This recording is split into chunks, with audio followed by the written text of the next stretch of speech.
અમદાવાદના અસલાલી વિસ્તારમાં 19 જાન્યુઆરીની આસપાસ એક હત્યાનો બનાવ સામે આવ્યો હતો, જેમાં બે મિત્રો વચ્ચે રોજબરોજના ખર્ચાને લઈને તકરાર થઈ હતી, વિવાદ થયો હતો, જેમાં એક મિત્રએ બીજા મિત્રની હત્યા નિપજાવી દીધી. તેના કારણે અસલાલી પોલીસ દોડતી થઈ હતી.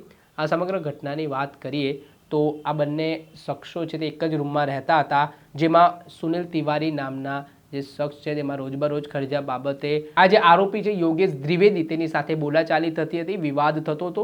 તેના જ કારણે એક દિવસ આ યોગેશ દ્વિવેદી છે અને જે સુનિલ તિવારી છે તેઓ પોતે ઘરે નોકરી પરથી પરત ફરી રહ્યા હતા, ત્યારે યોગેશ દ્વિવેદીનો પિત્તો જાય છે અને તેની પાસે રહેલું જે ટિફિન હોય છે તે ટિફિનનો ઘા સીધા જ સુનિલ તિવારીના માથાના ભાગે કરે છે, જ્યાં તેને ગંભીર ઇજાઓ પહોંચતા ઘટના સ્થળે તેનું મૃત્યુ નિપજ્યું હતું. આ ઘટનાના પગલે અસલાલી પોલીસને જાણ થતાં પોલીસની ટીમ ઘટના સ્થળે દોડી આવી હતી. આ મામલે પોલીસે તપાસના ધમધમાટની શરૂઆત કરી હતી, જેમાં યોગેશ દ્વિવેદી નામના શખ્સની પોલીસે ધરપકડ કરી છે. આ ઘટનાને લઈને શું કહી રહ્યા છે અમદાવાદના ડીવાયએસપી આસ્થા રાણા, તેમને સાંભળો.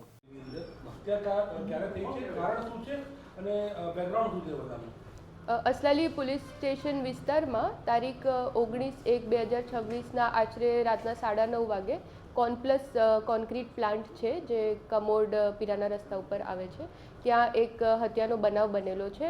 બનાવની વિગત આ રીતે છે કે જે મરણ જનાર છે સુનિલ કુમાર તિવારી, ઉંમર 42 વર્ષ, એ રાયબરેલીના છે, અને જે આરોપી છે સામેવાળા યોગેશ કુમાર દ્વિવેદી, ઉંમર 30 વર્ષ, એ બંને કોનપ્લસ પ્લાન્ટમાં ડ્રાઈવરની નોકરી કરે છે, અને બંને વચ્ચે સામાન્ય જે રોજ દરરોજનો ખર્ચો હોય એ પ્રશ્નના જે નાણાંની લેતી દેતીનો એક પ્રશ્ન ઊભો થયો હતો. તો એ પ્રશ્નના આધારે બોલાચાલી થઈ, અને એ બોલાચાલીના આધારે જે આરોપી છે એમને સ્ટીલનો ટિફિન લઈને મરણ જનારના માથાના ઉપર ઘા કરીને એમની મૃત્યુ નિપજાવી છે. સાથોસાથ ત્યારે લોકલ પોલીસને જેથી જાણ થઈ તો આરોપીને અટક કરવામાં આવે છે, અને અસલાલી પોલીસ સ્ટેશનમાં 103(1) મુજબ ગુનો દાખલ બી કરવામાં આવ્યો છે. આરોપીનો કોઈ ક્રિમિનલ બેકગ્રાઉન્ડ હાલ સુધી સામે આવ્યો નથી, અને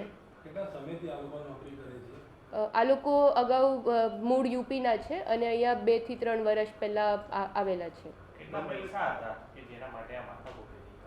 એ હજી તપાસ ઉપર ચાલુ છે.